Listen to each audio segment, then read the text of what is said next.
আসসালামু আলাইকুম। আজকে আমরা কথা বলবো সেট নিয়ে। সেট হচ্ছে নবম দশম শ্রেণীর বইয়ের সাধারণ গণিতের একটি অধ্যায়, যা একদম সহজ একটা অধ্যায়। আজকে আমরা সেট নিয়ে কথা বলি, চলো। তো সেট যিনি আবিষ্কার করছেন বা যিনি প্রথম ধারণা দেন তার নাম হচ্ছে জর্জ ক্যান্টর। ওকে, জর্জ ক্যান্টর প্রথম বলেন সেট তত্ত্ব সম্পর্কে তিনি প্রথম ধারণা দেন। সেট তত্ত্ব। এখন যারা ক্লাস 9-এ পড়ছো তাদের জন্য সেট একদম ইজি হবে না, কারণ তোমরা তো মাত্র শুরু করলাম। যারা ক্লাস 10-এ উঠছো তারা বুঝতেছো যে তোমাদের অর্ধবার্ষিক বার্ষিকে এই সেট থেকে যথেষ্ট পরিমাণ প্রশ্ন আসে। একটা সিকিউ কনফার্ম পাবা কমন, একটা হচ্ছে যে তোমার ধরো এমসিকিউ তো 4-5টা এমসিকিউ আসে। তো মোটামুটি গুরুত্বপূর্ণ একটা অধ্যায়। তো জর্জ ক্যান্টর সর্বপ্রথম দেখান সেট তত্ত্ব। সেটটা কি আসলে? সেটটা হচ্ছে তোমার ধরো বাস্তব বা চিন্তা জগতের সুসংজ্ঞায়িত বস্তুর সমাবেশকে আমরা কি বলি? সেট। বাস্তব বা চিন্তা জগতের সুসংজ্ঞায়িত বস্তুর সমাবেশ বা সংগ্রহকে আমরা কি বলি? সেট বলি।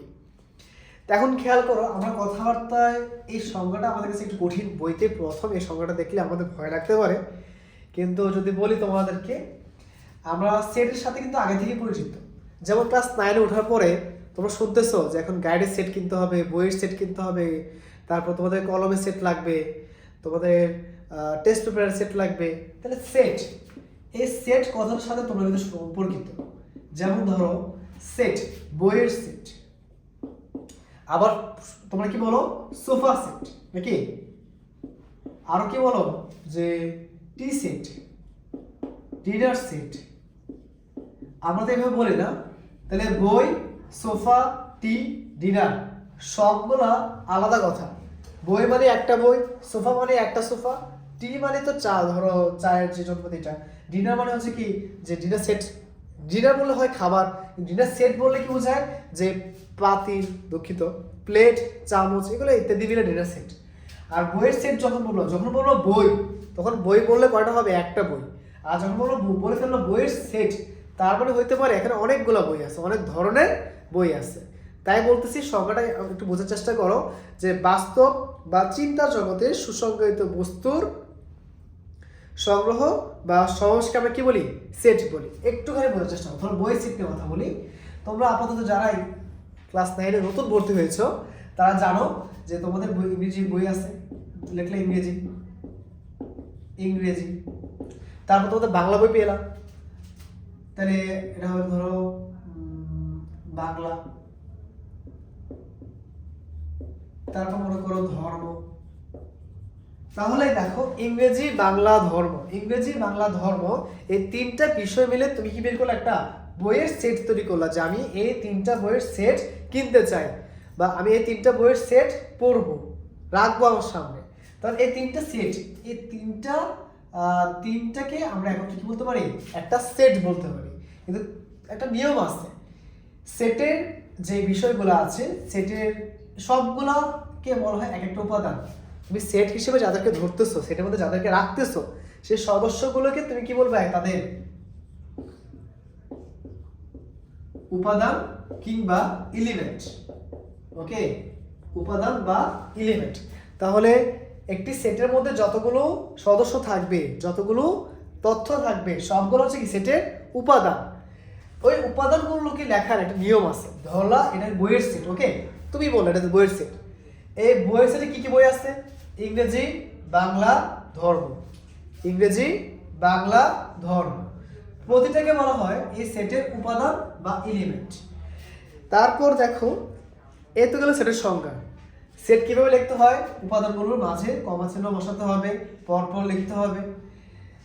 এখন তাদেরকে আলাদা বা একত্রিত বোঝাতে তাদেরকে সেকেন্ড ব্র্যাকেট বা দ্বিতীয় বন্ধনী প্রকাশ করতে হবে। এই যে দ্বিতীয় বন্ধনী, তাই দ্বিতীয় বন্ধনীর মাঝে কিভাবে প্রকাশ করব? ইংরেজি, বাংলা, ধর্ম, ইংরেজি, বাংলা, ধর্ম, তিনটাকে কমা দিয়ে প্রকাশ করব। শুধুমাত্র সেকেন্ড ব্র্যাকেটে প্রকাশ করবো যে বিষয়টা এরকম না, তাকে একটা ধারক বা তাকে একটা প্রকাশক দিবা, যেটা হবে ইংরেজি ক্যাপিটাল লেটার। ওকে, ধরো সেটা হচ্ছে এ ইজ ইকুয়াল টু ইংরেজি বাংলা ধর্ম সেকেন্ড ব্র্যাকেট। তাহলে এটা পুরোটা হচ্ছে একটা পূর্ণাঙ্গ সেট প্রকাশ করলাম। এটা আবিষ্কার করলো কে? জর্জ ক্যান্টন সেট তত্ত্ব নামে। তাহলে কিভাবে প্রকাশ করে একটা সেট? ইংরেজি বাংলা ধর্ম, তাদেরকে কমা দিয়ে লিখতে হবে, দ্বিতীয় বদলে দেওয়া লাগবে এবং তার সামনে সমান চিহ্ন এবং তাকে একটা ধারক দেওয়া লাগবে। ধারকটা হবে কিসের? Capital letter ABC to Z। এটা সেট কিভাবে আমরা প্রকাশ করতে পারি, এভাবে লিখতে হয় আর কি সেটটাকে। এবং প্রতিটা উপাদানকে আমরা কি বলি? এলিমেন্ট। এটা একটা জাস্ট একটা সাধারণ একটা উদাহরণ দিলাম। এখন মনে করো তোমাকে বলে দিলাম যে প্রথম 9টি বা প্রথম 10টি পূর্ণ সংখ্যার সেট। তো কিভাবে লিখবা?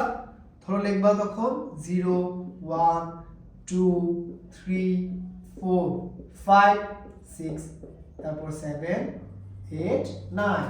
প্রথম 10টি পূর্ণ সংখ্যা আমরা পেলাম, ঠিক আছে?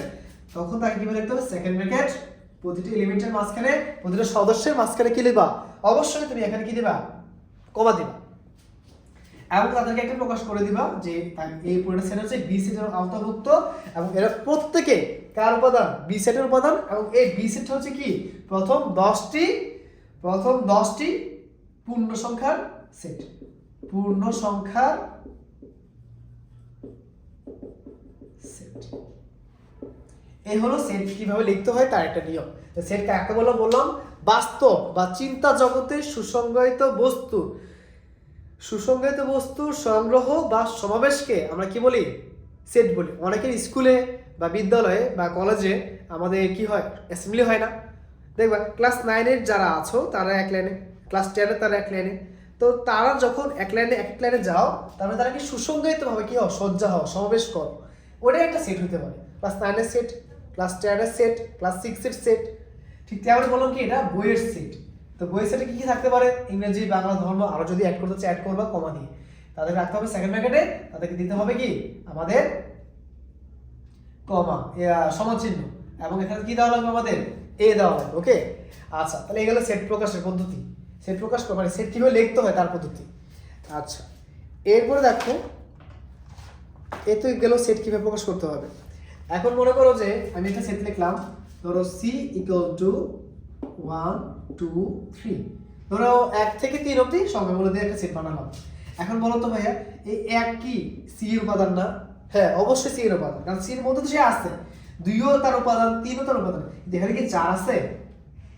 এটা তো 4 নাই। তাহলে 4 না থাকলে কিভাবে বুঝাবা? যদি 4 তার উপাদান না হয়, এটা কিভাবে বুঝাবা? আবার 3 2 1 এগুলো যদি তার উপাদান হয় কিভাবে বুঝাবা? দেখো সেক্ষেত্রে আমরা বলি একটা চিহ্ন ব্যবহার করতে হবে, belongs to। what? belongs to। সে যে তার একটা উপাদান, সে যে তার একটা সদস্য, এটা কিভাবে বোঝাবো? belongs to চিহ্ন থাকে, সেটা কিভাবে? এইভাবে। ওকে, তাহলে কিভাবে বলবা? যে এখানে বললাম যে 2 belongs to C, 1 belongs to 1, দুঃখিত C, 3 belongs to C। তার মানে কি বুঝলে? এই তিনটাই কার উপাদান? C এর উপাদান। কিন্তু তোমাকে যদি বলা হয় 4 কি C এর উপাদান? না, 4 কি নয়? does not belongs to C। তখন কি বলতে হবে? যে এটা মানে হচ্ছে belongs to, আর যখন তোমাকে দিয়ে দিবে এটা, তখন কি বলবো? তখন does not belongs to। তার মানে সে কি নয়? তার উপাদান নয়, 4 C এর উপাদান নয়। তাহলে আবার শুরু থেকে আসি, বাস্তব বা চিন্তা জগতের সুসংজ্ঞায়িত বস্তুর সংগ্রহ বা সমাবেশকে আমরা কি বলি? সেট বলি। ওই সেটের আবিষ্কারককে বা প্রবক্তাকে জর্জ ক্যান্টন কি নামে পরিচিত ছিল? ততটা সেট তত্ত্ব। যেমন বই সেট হয়, সংখ্যার সেট হয়, তাদের কিভাবে প্রকাশ করতে হবে? তাদের মাঝখানে কমা দেওয়া লাগবে, দ্বিতীয় বন্ধনী দ্বারা প্রকাশ করা লাগবে এবং তাকে একটা ধারক সেট বা ধারক লেটার দ্বারা প্রকাশ করতে হবে, যা হবে কি? Capital letter. এখন উপাদানগুলোর মধ্যে যদি তুমি ব্যবহার করো যে A = ধরো B C D হবে, এই ক্ষেত্রে উপাদানগুলোর ক্ষেত্রে ক্যাপিটাল লেটার হবে না, এখানে কি হবে? স্মল লেটার হবে। এটা হবে না, তখন হবে কি? B C এবং D। ওকে, তাহলে ভাইয়া খেয়াল করো, এর মানটা কি হবে? ভাইয়া B C D, মানে তার উপাদানগুলো হবে স্মল লেটার এবং তার প্রকাশ করার যে সেট যেটা প্রকাশ করবে ওটা হবে ক্যাপিটাল লেটার। এতটুকু মাথায় রাখবা। এখন বলো তো, তাহলে B belongs to A হবে সত্য? হ্যাঁ সত্য, কারণ এটা মানে কি? সে হচ্ছে তার উপাদান, মানে সত্য। এখন তোমাকে যদি বলি ভাইয়া ই কি এর উপাদান, নট, তাহলে ই এর কি উপাদান নয়, E does not belongs to A. Done, এতটুকু বুঝতে পারছো আশা করি। সেট কিভাবে বুঝবা আশা করি বুঝতে পারতেছো। আচ্ছা, এতটুকু গেল কি সেট কিভাবে লিখতে হয় তার একটা প্রক্রিয়া। এভাবে তুমি দেখবা যে সেটকে কিভাবে প্রকাশ করতে হয়। ওকে, তাহলে কিভাবে প্রকাশ করতে হয়, যে জর্জ ক্যান্টর সেট তত্ত্ব দিয়েছেন। সেট মানে কি, বাস্তব বা চিন্তা জগতের সুসংজ্ঞাত বস্তুর সংগ্রহ বা সমাবেশকে আমরা কি বলে থাকি, সেট বলে থাকি। ওই সেট প্রকাশ করবো কিভাবে, একটা ধারক দ্বারা, তাকে ক্যাপিটাল লেটারে লিখতে হবে এ দ্বারা, তাহলে সমালোচনা দেওয়া লাগবে। তার ভিতরে ধরো যে বইয়ের সেট দিলা, বইয়ের সেট, এখন ধরো সংখ্যার সেট দিলা, সংখ্যার সেট, ধরো স্মল লেটার বা অ্যালফাবেটের সেট দিলা, কোনো অসুবিধা না, যা খুশি তাই দাও, শুধু প্রকাশ করে দিবা যে সে কি। এবং এখানে ক্যাপিটাল লেটার ইউজ করা যাবে না, স্মল লেটার ইউজ করা লাগবে, প্রতিটা মাঝখানে কমা দেওয়া লাগবে, এবং প্রতিটা কি এটার অন্তর্ভুক্ত উপাদান। যদি অন্তর্ভুক্ত উপাদান হয় সেটা প্রকাশ করার মানে কি, বিলংস টু। আর যদি অন্তর্ভুক্ত না হয় তাহলে কি, ডাজ নট বিলংস টু, সে তার কি নয়, উপাদান নয়। আশা করি বুঝাতে পারলাম। সেটার একটা সাধারণ একটা ধারণা, সেট কিভাবে প্রকাশ করতে হয়, এভাবে কিভাবে লিখতে হয় আর কি, প্রকাশ করার পদ্ধতি তো আছে। দেখো এখানে সেটের উপাদান, সেট প্রকাশের পদ্ধতি। তাহলে সেট বুঝলাম আমরা যে বাস্তব বা চিন্তা জগতের সুসংজ্ঞাত বস্তুর সমাবেশ। তারপরে কি আছে, সেটের উপাদান, সেই যদি সেটের উপাদান হয় বিলংস টু, আর যদি সেটের উপাদান না হয় কি, ডাজ নট বিলংস টু। আচ্ছা, সেট প্রকাশের পদ্ধতি, অসীম বা সসীম সেট, ফাঁকা সেট, জন ভ্যানের ভ্যানচিত্র, উপসেট, প্রকৃত উপসেট, ওকে, সেটের সমতা, সেটের অন্তর, সার্বিক সেট, পূরক সেট, সংযোগ সেট, ছেদ সেট। তারপরে কি আছে দেখো, নিশ্চিত সেট, শক্তি সেট, ক্রমজোর, কার্তিসীয় গুণজ। মোটমাট 18টা টপিক পড়লে এই অধ্যায়ে বেসিক বা সাধারণ যে ধারণা তুমি পেয়ে যাবা, এবং যে কোনো অঙ্ক তুমি সেট সম্পর্কিত করতে পারবে ইনশাল্লাহ। আপাতত আমরা দুটো নিয়ে কথা বললাম, আমরা নেক্সট পার্টে তাদের বাকি অংশগুলো নিয়ে আলোচনা করবো ইনশাল্লাহ।